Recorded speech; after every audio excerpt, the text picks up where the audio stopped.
So guys, profile লাইটের আরও একটা ভিডিও নিয়ে উইদাউট ফল সিলিং ও সিলিং কাটিং ছাড়াই প্রোফাইল লাইট ফিটিং। তো ভিডিওটা সম্পূর্ণ দেখুন। তো আমরা কাজের সাইডে গিয়ে আমাদের সুবিধা মতো আমরা ভাড়াটাই বেঁধে নিয়েছি। অনেকটাই উঁচু ছিল তাই ভাড়া বাধ্য হয়েছিল। এরপরে আমরা সিলিংয়ের চার সাইডে কর্নার থেকে 1 ফুট করে ছেড়ে মার্কিং করে রাখি। মার্কিং করার ওপরে সুতোতে কালার লাগিয়ে ভালো করে দাগ দিয়ে নিই। এই বাড়িটিতে কাজ করতে একটু আলাদাই ফিল হচ্ছিল, কারণ এই বাড়ির দাদা ইউটিউবে আমাদের ভিডিও দেখে আমাদেরকে কাজ করতে ডেকেছিলেন। সেই কারণে আমরা একটু কাজটা ভালো করারও চেষ্টা করছি।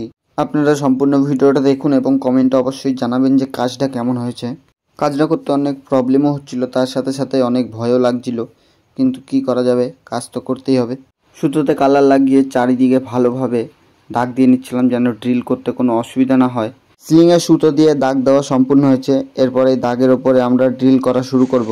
এখানে দেখুন, সুতো দিয়ে দাগ দেওয়া দুই সাইডের কর্নারেই কিন্তু 1.5 ইঞ্চি ছেড়ে আমরা ড্রিল করছি, কারণ প্রোফাইল লাইটে যখন চ্যানেলগুলো আমরা ফিটিং করব তখন কর্নারগুলো ফিনিশিং করতে সুবিধা হবে।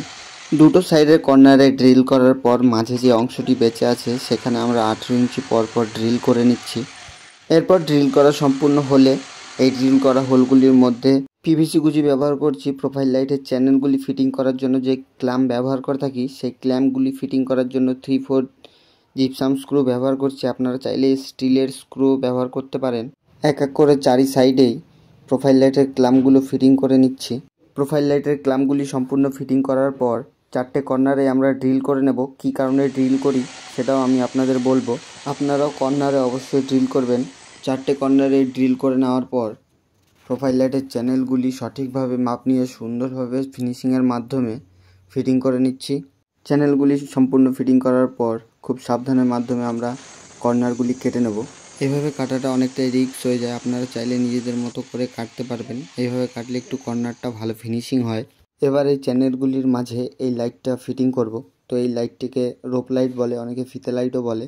তো রোপ লাইট বা ফিতে লাইটগুলো প্রোফাইল লাইটের চ্যানেলের মাঝে ভালোভাবে বসিয়ে নিচ্ছি। এবার বলি যে কর্নারে আমরা ড্রিল করি কেন।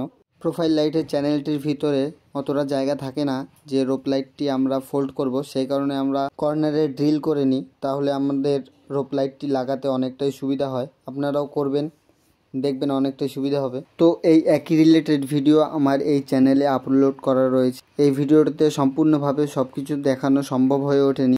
আপনারা যদি সম্পূর্ণভাবে এই কাজটি দেখতে চান তাহলে আমার এই ভিডিও ডিসক্রিপশানে লিঙ্ক দেওয়া রয়েছে, আপনারা চাইলে দেখতে পারেন। প্রোফাইল লাইটের চ্যানেলগুলির ভিতরে রোপ লাইটগুলি ফিটিং করা সম্পূর্ণ হয়েছে। এরপর আমরা প্রোফাইল লাইটের ওপরে যে কভারটা থাকে সেই কভারগুলো ফিটিং করব।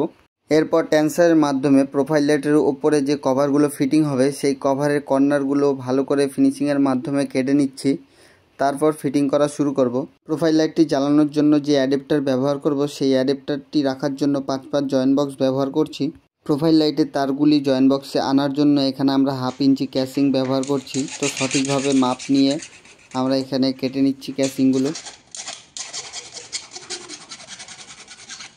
ক্যাসিংটি সিলিং ও ওয়ালে ফিটিং করার জন্য আমরা এখানে ক্যাসিং পিন ব্যবহার করছি। ক্যাসিংয়ের ভেতরে তার ফিটিং করে রোপ লাইটের তারগুলো কানেকশন দিয়ে নিচে জয়েন্ট বক্সে অ্যাডাপ্টারগুলো কানেকশন দিয়ে লাইটটি জ্বালানো হলো।